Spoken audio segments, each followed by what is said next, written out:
Thanks for clicking on the video. Here on Nerd Mimic, I'm presenting an issue of Dragon Magazine. This is number 112 and came out in August 1986. So the reason why we're showing this magazine is there's an interesting small little article in here that talks about partial armor.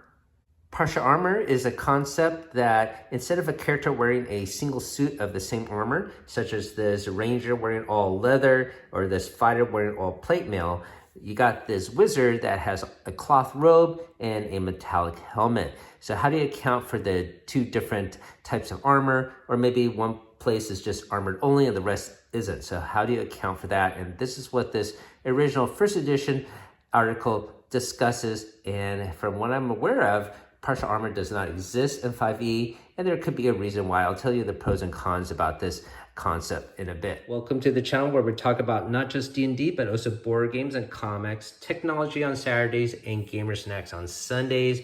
And we also do monthly giveaways, and this is our giveaway for the month of November.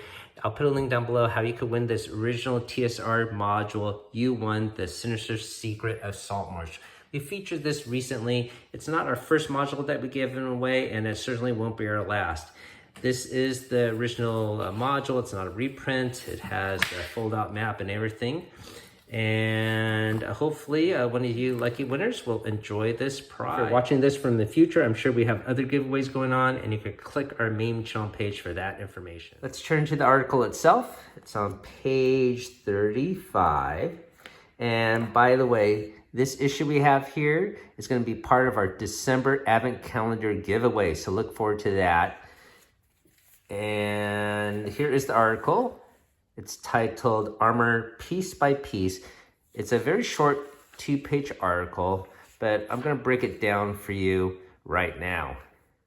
So right in the first paragraph, it mentions that the rules from Oriental Adventures does have some rule sets for partial armor, but it's very simplistic where if you add a piece, it lowers your armor class.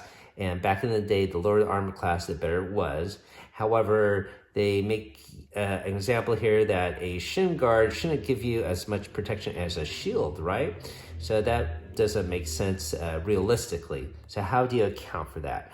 And so they go on to the next paragraph here talking about hit location.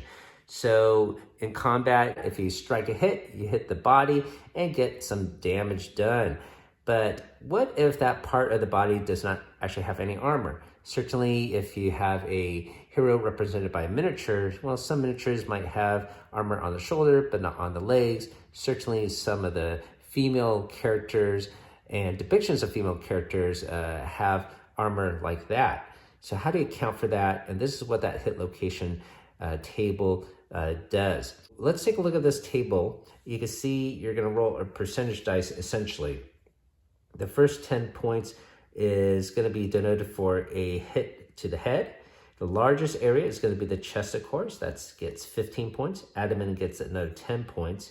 And you see the shoulder also gets 10 points. So basically, when you do combat, yeah, you're going to strike the upper body. Now, in regards to the shin that we talked about there, the shin only gets a mere 3 points, possibility to hit. The knee only gets 2 points. So it might be hard to hit the lower body. In a way, maybe that makes sense because the legs are going to be moving or whatnot. Now, this might make sense if you have a character attacking another character that is the same height. Now, this may not fit if you have a height discrepancy. So what if you have a giant and a halfling battle? So if a giant tries to attack a halfling, well, he will probably strike hits just to the upper body only, and probably will never hit a blow to, say, the foot or something of that nature. And so that makes sense, and maybe you could still use this table. But what if you have a halfling attack a giant? Now you've got a big problem, because do you think the halfling is going to be able to have a 10% chance of hitting the head or 15% chance of hitting the chest? Probably not. Now, he'll probably strike more hits to the lower body. And so you can see why maybe this is not utilized as often, and maybe they took it out of 5e just to make it more simplistic. And even though this is a very interesting concept, I never really utilized it Because the other reason is it's going to slow down your combat, right? If you got a hit, you just move on to calculate damage. But here now you got to figure out where you got hit and if that area got damaged as well. Now, let's move on to the article. It says, in melee, a right-handed combatant will always strike the left side of his opponent's body and vice versa. In missile fire, there's a 50% chance of either the right or left side of the body being struck. The next part of the article gives some relative armor classes to armor types and location. You can take a look at that table there. And here is an additional breakdown to the cost and weight of some of the armor, which you probably don't really need when you buy armor, regardless if it's a piece or not. But yeah, if you want to buy a piece of plate mail and can't afford the whole set, you could just buy a part of it. Okay, so on this table, this is a very interesting table. This table shows armor class by armor type and the body part covered. So it really breaks it down.